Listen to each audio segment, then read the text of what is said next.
Faculdade de Farmácia. Eu sou doutorada pela professora Fernanda Guilherme Simplício e hoje nós temos a honra de trazer a farmacêutica bioquímica Cláudia Lema. Ela que tem especialização em análises clínicas. No episódio de hoje nós vamos abordar sobre a importância da identificação na prevenção e no controle de parasitas. A gente vai entender a importância do profissional farmacêutico e a gente vai tirar dúvidas sobre mitos e verdades, a importância da utilização dos medicamentos da forma correta, do seu uso racional. E eu tenho certeza que o episódio de hoje vai ser muito especial. Então, farmacêutica Cláudia, a senhora pode se apresentar, falar um pouco do seu currículo, das suas experiências e em seguida nós iniciaremos o podcast. Então, gente, boa tarde. Falou, meu nome é Cláudia, né? E eu sou formada na UFAM aqui. E depois que eu me formei, eu vim para cá. Primeiro trabalhei aqui no Getúlio Vargas, comecei na área de farmácia. Depois eu trabalhei aqui estou aqui, né, no laboratório. Eu já trabalho aqui há bastante tempo e agora eu estou desenvolvendo esse trabalho aqui na parte de parasitas urinários. Muito obrigada, doutora. Nós estamos muito honrados de ter a senhora aqui conosco. Então, a primeira pergunta para começar, para esclarecer dúvidas é: o que exatamente são as parasitoses e por que elas se apresentam um problema tão relevante para a saúde pública no Brasil? Tá? Então, assim, né? As parasitoses, como o nome já está dizendo, né, é a presença desses micro-organismos, né, desses parasitas no nosso organismo, né? E principalmente esses parasitas, quando eles estão dentro do nosso organismo, eles se alimentam, né? E essa nutrição que eles retiram da gente é que vão causar as doenças intestinais, né? As doenças parasitárias. E depois você também perguntou por que é tão relevante. Então, ele é tão relevante porque, apesar de não ser um problema assim tão, mas as pessoas ficam doentes, né? As crianças principalmente ficam doentes, né? E precisam ser tratadas de uma certa maneira. Então é por isso que a gente tem que fazer a investigação para deixar a nossa população, as crianças e os adultos de uma maneira geral, livre dessas parasitoses. Realmente, até porque as parasitoses são até consideradas doenças negligenciadas, né? E além disso, muitas mães, pais não sabem fazer o tratamento correto e às vezes só o fato de ir numa farmácia já vai comprando, eu quero esse remédio aqui para breve. Mas às vezes tem medicações específicas para alguns tipos de parasitas e elas acham que estão matando já todos os tipos de parasitas. Sim. E eu acredito que o podcast de hoje vai sanar muitas dúvidas. E com isso, a gente queria saber também quais são os principais tipos de parasitas que afetam humanos e como eles se diferenciam dos demais. Tá bom. Então, eu falei assim das crianças, né, que são as mais afetadas, mas de uma maneira geral também os adultos também são afetados, porque tudo é um ciclo, né? Todo saneamento que não tem saneamento, né, se tornam refém das parasitoses. Mas você me perguntou aí quais são os tipos, né? Então, assim, né? A gente pode classificar os protozoários primeiro, certo? E o que são esses protozoários? Os protozoários, eles são seres unicelulares, são mais simples, né? São menores, são microscopicamente menores, né? E afetam a maioria da população. Aqui no Hospital Getúlio Vargas, onde a gente está fazendo eu faço meu trabalho aqui, a gente encontra mais protozoários aqui. Nós encontramos uma grande maioria, a grande maioria dos exames realizados, a gente encontra muita amebíase, certo? Tem uma estatística aqui que no Amazonas a maior frequência é de ácaros, de eumintos. Mas eu estou falando da frequência aqui encontrada no Getúlio Vargas. Nossa população que a gente recebe e atende, a gente encontra mais amebas, certo? Agora, tem os protozoários que eu já falei, tem também os eumintos, né? É outra categoria. Os eumintos, eles são seres mais, são pluricelulares, tem mais células, né? São maiores, certo? E tem alguns, como até a tênia, né? Que a gente pode ver macroscopicamente, porque ela fica grande, ela pode se apresentar grande, a gente pode ver a olho nu, tá bom? E a outra categoria que a gente vê também são os artrópodes, né? Que esses daí são os insetos, aracnídeos e esses, casos da malária, né? Eu esqueci de falar dos protozoários. Quais são, né? Por exemplo, os protozoários são as amebas, a giardia, né? O Siphonossoma cruzi, o toxoplasma. E os eumintos são o ascaris, o pterópolis, o diculis, etc. Certo. E é até legal a senhora falar sobre os tipos, porque muita gente acredita que parasita, quando se fala na disciplina de parasitologia, pensa que é só a ameba, Sim, né? sim. E aí a pessoa pensa, só vou fazer o tratamento para esse tipo, mas esquece que existem outras doenças que são causadas também por parasitas. Sim, claro. Elas foi assim, a senhora falou, né, do Trypanosoma cruzi. Isso, Trypanosoma cruzi. Até mesmo a forma como você se alimenta, né? Tem a questão lá do açaí, né? Quando você toma açaí, se for um açaí que não tem um processamento de controle de qualidade correto, às vezes pode vir, por exemplo, o mardeiro, Sim, né? pode. Pode causar outro tipo de doença. Isso. Então, a gente percebe que todos nós estamos vulneráveis, né, a desenvolver algum tipo de parasitose. E aí, por isso que é tão importante, eu percebo, se você já percebeu também, que muitos médicos estão deixando de pedir os exames de EPF. Sim. Aí, às vezes, pedem só o EAS, né, que é o exame de urina.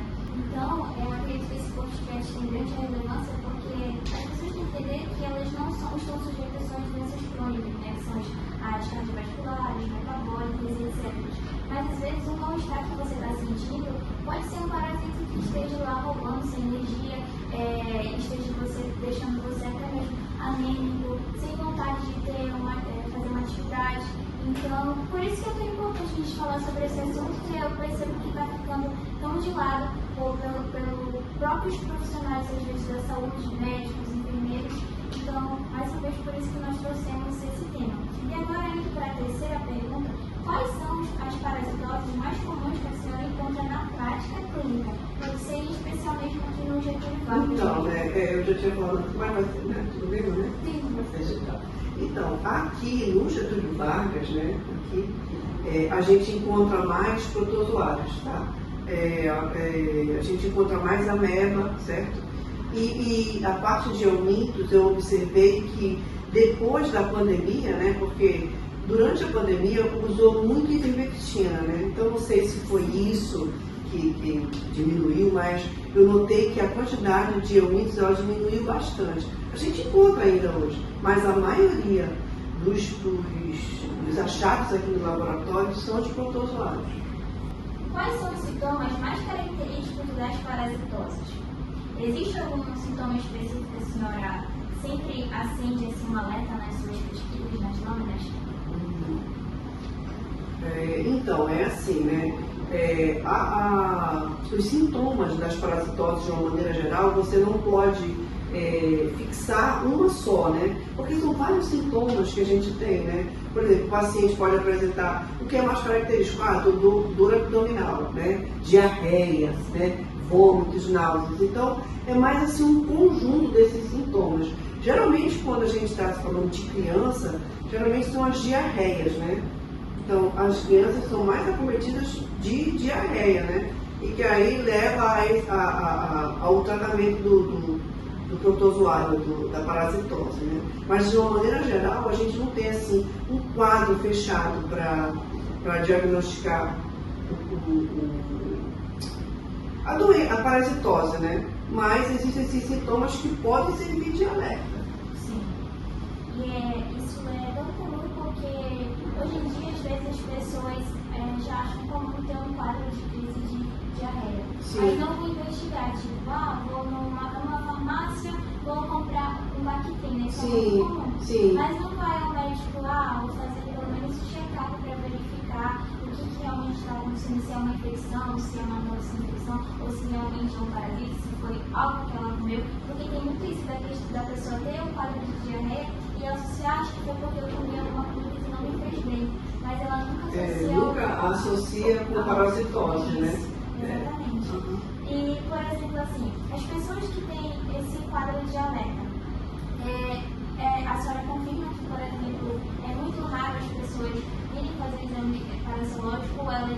só vem fazer quando o médico prescreve?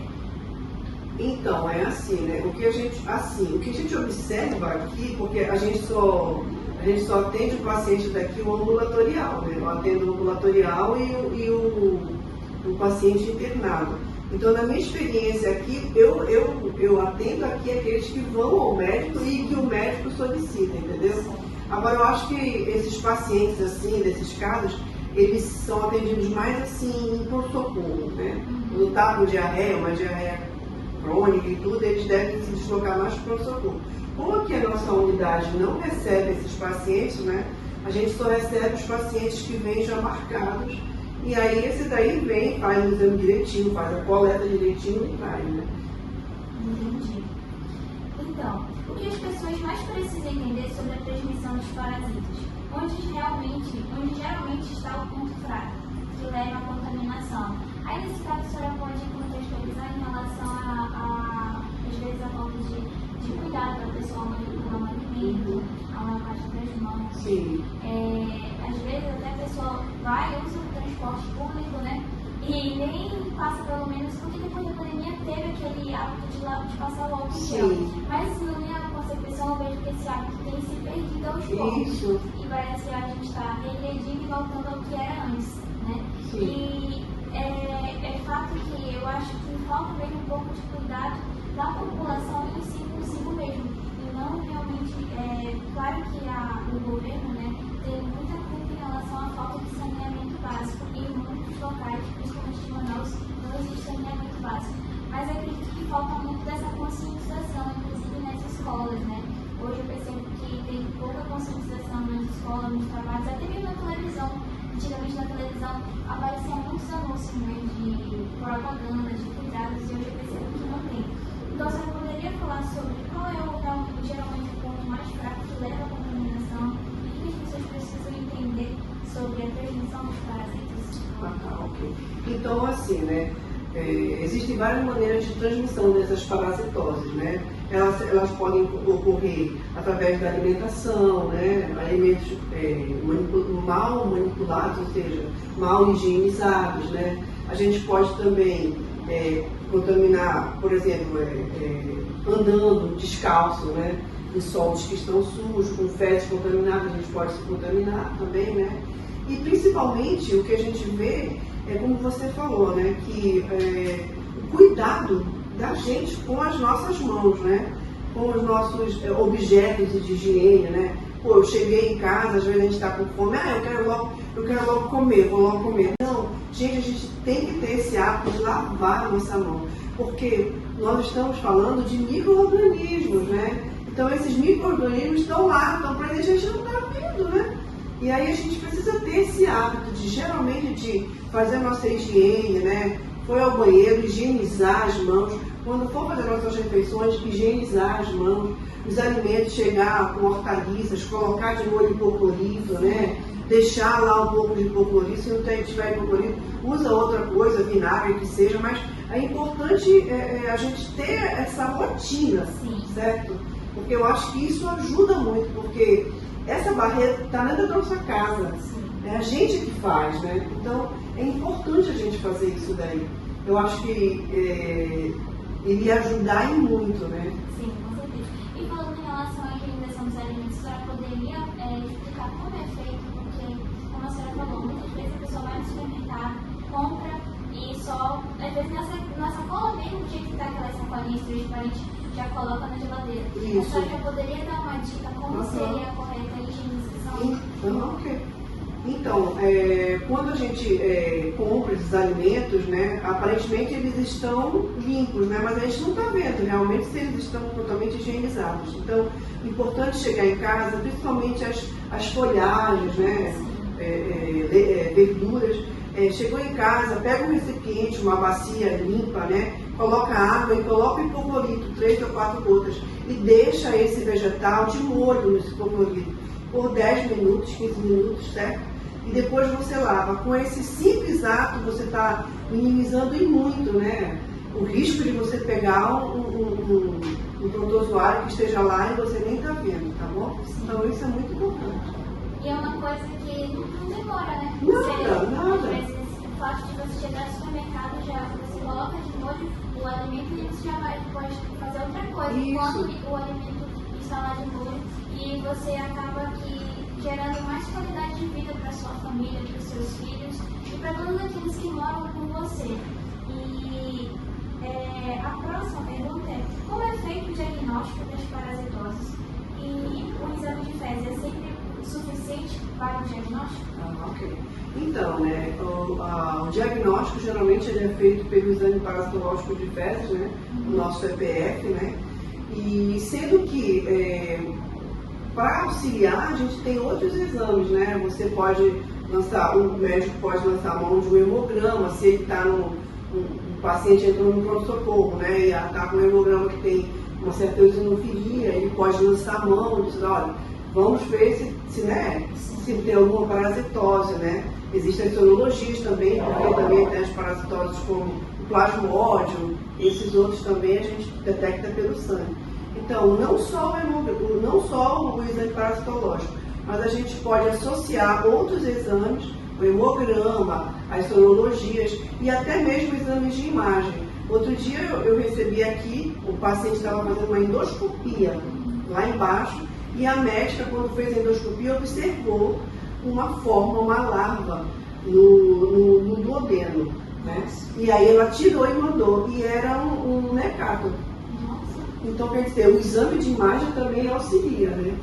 Então, assim, não só o exame parasitológico, mas esses outros exames esclarecem muito e ajudam no diagnóstico. Sim, e falando do EPF, né, você poderia dar uma orientação também para as pessoas de como deve ser feita a correta coleta, porque às vezes eu percebo que pode dar falsos negativos, porque a pessoa mesmo não sabe como é feita a coleta. Às vezes pega uma quantidade de material exorbitante, ou então muito pouco, ou então a forma mesmo que ela coleta. Tem pessoas que às vezes eu soube que utilizam, colocam o saco plástico, né, no vaso sanitário abaixo, e aí faz, né, a sua coleta. Mas tem pessoas que pegam folhas de papel, né, às vezes essas folhas não são folhas higienizadas, um jornal mesmo, né, coloca no chão e faz a coleta.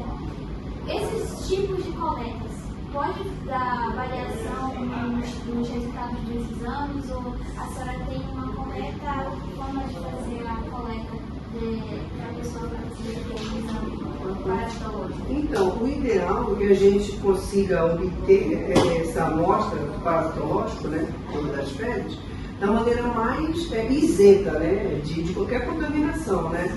Então, se puder ser uma folha limpa, uma folha de papel que esteja limpa, que você tenha certeza que está limpa, você pode forrar o chão e pode tirar pequenas porções de cada segmento das suas fezes, né? Porque às vezes você vai lá e só pega, vou pegar aqui do final das fezes. Então, quanto mais você pegar pequenas porções assim das fezes, é melhor, porque a possibilidade da gente isolar um micro-organismo é bem maior, certo?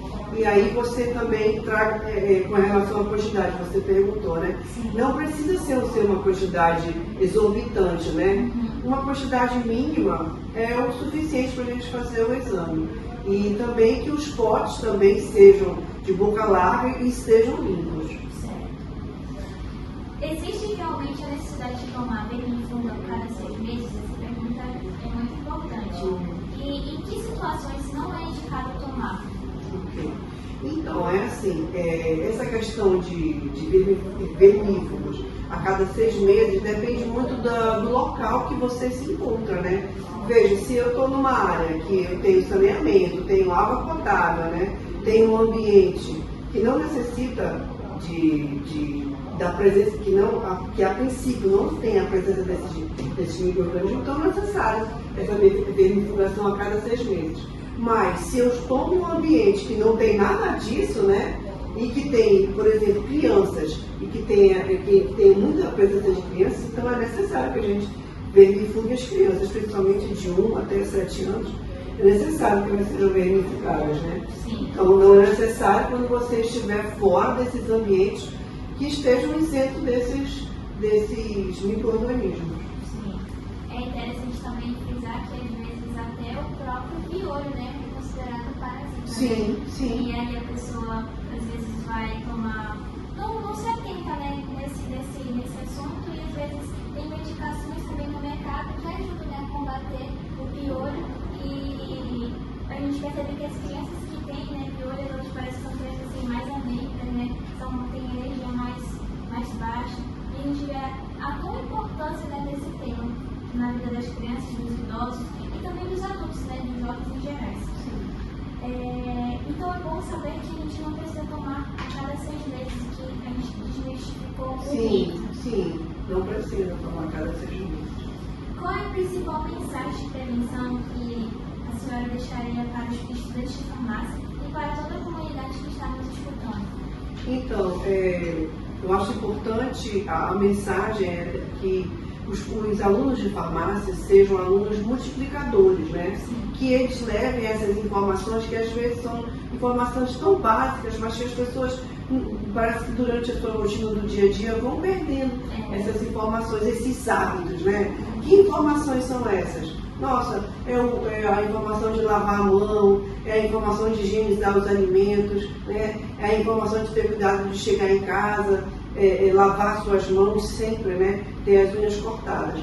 E a gente aqui dentro do hospital, que a gente quer receber uma amostra de boa qualidade e realizar um exame de boa qualidade também, né? Chegar aqui, ter paciência de fazer uma lâmina boa, fazer uma microscopia legal e identificar o micro-organismo que esteja presente naquela amostra.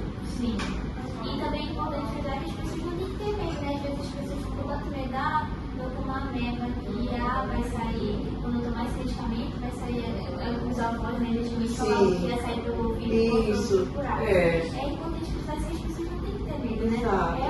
É uma doença comum que tem tratamento e que até os cuidados mais simples em casa é uma forma de ter uma barreira e de fazer a prevenção, né? Exatamente. Então, doutora, nós estamos chegando ao fim do nosso podcast. Foi uma honra ter você conosco, farmacêutica Cláudia. As portas do PET Farmácia sempre estarão abertas para outras oportunidades. Eu tenho certeza que o assunto foi muito enriquecedor e, como a senhora falou, apesar de ser hábitos simples, são hábitos que vão fazer tanto a comunidade dos estudantes quanto as comunidades que não são cursos de farmácia entender que práticas simples são uma forma de nos prevenir e evitar com que esses parasitoses venham crescer em Manaus, no Amazonas ou em qualquer cidade do Brasil. Desde já eu quero prestar o agradecimento e se eu quiser prestar algumas últimas palavras, você vai ficar à vontade. Tá legal. Eu também agradeço, eu nunca tinha participado desse tipo de evento, mas é muito legal, né? Porque eu estou vendo que vocês, né, futuros farmacêuticos aí, já estão lidando com esses assuntos, né? E é importante isso, a gente tem que, na nossa profissão, a gente ir para onde realmente a gente tem necessidade, nossa presença, a gente tem que estar lá presente, seja na comunidade, na farmácia, no hospital. Então, tudo isso é que fecha esse ciclo. Então, eu estou muito feliz de ter participado e espero que tenha esclarecido algumas coisas para a comunidade. E vocês estão de parabéns, que continue esse projeto que é muito bom e muito importante para a nossa comunidade. Muito obrigada. Muito obrigada, pessoal. O vídeo do podcast do PET Farmácia fica por aqui. Até o próximo vídeo. Clique no gostei, compartilhe com seus familiares, com os amigos. E até o próximo vídeo. Tchau.